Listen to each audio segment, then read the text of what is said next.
कल्पना कीजिए एक ऐसी चीज की जो सदियों से खुले आसमान के नीचे खड़ी है। दिल्ली की चिलचिलाती धूप, मूसलाधार बारिश और जहरीला प्रदूषण सब कुछ झेलने के बाद भी इस पर जंग का एक कतरा तक नहीं है। आधुनिक विज्ञान हैरान है और बड़े-बड़े मेटलर्जिस्ट परेशान हैं, क्योंकि आज की मॉडर्न टेक्नोलॉजी भी इस प्राचीन चमत्कार को मात नहीं दे पा रही है। ये कहानी शुरू होती है चौथी शताब्दी में, जब भारत पर गुप्त साम्राज्य का शासन था, जिसे हमारे इतिहास का स्वर्ण युग कहा जाता है। महान सम्राट चंद्रगुप्त विक्रमादित्य के आदेश पर इस विशाल स्तंभ का निर्माण हुआ था। लेकिन क्या आप जानते हैं, ये स्तंभ हमेशा से दिल्ली में नहीं था।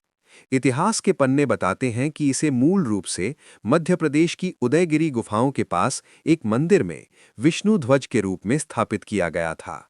इस 6 टन वजनी चमत्कार को बनाने के लिए प्राचीन भारतीय कारीगरों ने फॉर्ज वेल्डिंग तकनीक का इस्तेमाल किया था।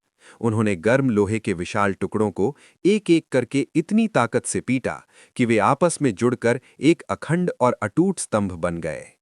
इसके सदियों बाद 11वीं सदी के दौरान तोमर वंश के राजा अनंगपाल इस भारी भरकम स्तंभ को मध्य प्रदेश से उठाकर दिल्ली ले आए, जहां आज ये कुतुब मीनार परिसर की शान बढ़ा रहा है। लोग इसे सदियों तक जादू या चमत्कार मानते रहे, लेकिन इसके पीछे का वैज्ञानिक सच और भी ज्यादा चौंकाने वाला है। 1600 साल पहले भारतीय वैज्ञानिकों ने लोहे के मिश्रण में फास्फोरस की मात्रा को इतना सटीक रखा था कि हवा और नमी के संपर्क में आते ही इस पर मिसावाइट नाम की एक अदृश्य सुरक्षा परत बन जाती है। ये परत लोहे के लिए एक ऐसे कवच का काम करती है जो वक्त के साथ और भी मजबूत होती जाती है।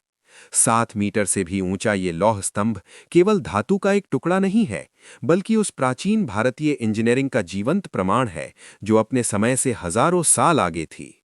ये हमें याद दिलाता है कि जब दुनिया विज्ञान की बुनियादी बातें सीख रही थी, तब भारत के लोहार और वैज्ञानिक धातुओं से भविष्य की इबारत लिख रहे थे।